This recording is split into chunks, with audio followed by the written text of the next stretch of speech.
Excellencies, ladies and gentlemen, we gather today to assess the role of the Global South, new trends within the South, emerging patterns of South-South and North-South cooperation. This is to say how the South, or rather the Souths, is set to balance and help reshape the multipolar world order.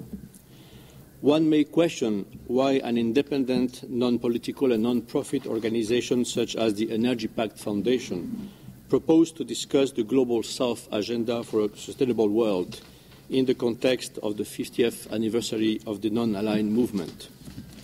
The first answer, in a sense, has already been given by the United Nations Secretary General, Mr. Ban Ki-moon, in his address to the NAM Ministerial Conference and commemorative meeting in May this year in Bali. He said that climate change mitigation is one of the key areas of current and future cooperation between the NAM and the United Nations system. The second answer rests, in our view, on the relevance today of the values and principles of the non-aligned movement, and especially securing a safer world, strengthening multilateralism, promoting democracy and intercultural dialogue, supporting equitable economic growth, reinforcing the right for development and human dignity, addressing financial, economic, agricultural, energy and climate change issues as interrelated and, quote, mutually exacerbating challenges.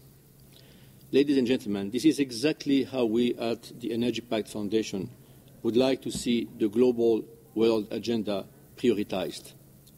But there was one more pioneering feature which marked the establishment of the non-aligned movement and of the then G77, which is now a group of more than 130 countries, in the early 60s, in the middle of the Cold War and at the dawn of classical Western imperialism.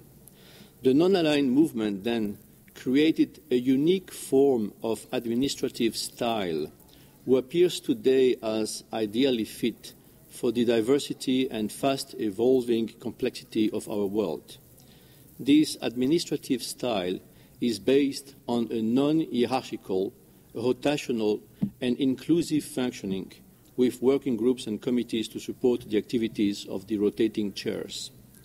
This flexibility and adaptability has allowed the non-aligned movement to provide means for helping the developing world articulate and promote its collective economic interests and enhance its joint negotiating capacity, while also enhancing technical cooperation among its constituencies. I am confident that these institutional agility and joint capabilities will continue to support the NAM's contribution in the context of the United Nations Framework Convention on Climate Change, the treaty from which the Kyoto Protocol derives and whose Conference of the Parties, COP, is famous under the names of the Copenhagen, Cancun, Durban and Rio climate conferences. Ladies and gentlemen, the non-aligned movement is rather a political forum than an intergovernmental organization. Its spirit is very much alive. Non-aligned neither means isolation nor neutrality. It means engagement alongside the recognition of specificities. The Global South is conscious that its role is as essential as ever. Let's recall that the Bali Commemorative Declaration solemnly states our responsibilities to the world are even more monumental today. The world is discovering new leadership patterns from the South countries, often with some kind of fear. It should instead better understand the South's motivations for inspiring and influencing global issues with a much welcome focus on equity, poverty eradication, and respect of cultural diversity, for example. On the other hand, the South is nowadays somehow fragmented. One of the key problematics of the South today is its cohesiveness. We used to speak about North-South solidarity. We need today to recognize a rising need for South-South solidarity and not just for South-South cooperation. Climate change, energy policy, sustainable development, and the transition to a green economy are issues which will at the same time test and foster policy convergence within the Global South.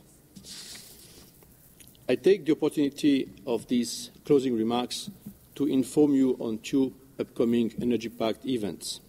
First, our cooperation with UNCTAD will continue at the UNCTAD 13 Ministerial Conference in Doha, Qatar, with an Energy Technology Finance Day on April 24, 2012. And in fall 2012, the annual EnergyPact conference in Geneva will focus on the redefinition of global energy security. Once more, I would like to thank the UNCTAD Secretary General, Dr. Supachai Panish-Pagdi, for the very stimulating partnership that he has proposed to establish between UNCTAD and the EnergyPact Foundation. Ladies and gentlemen, some time ago we used to think that the South needed a committed North. Today we see that the world also needs an engaged South. Thank you.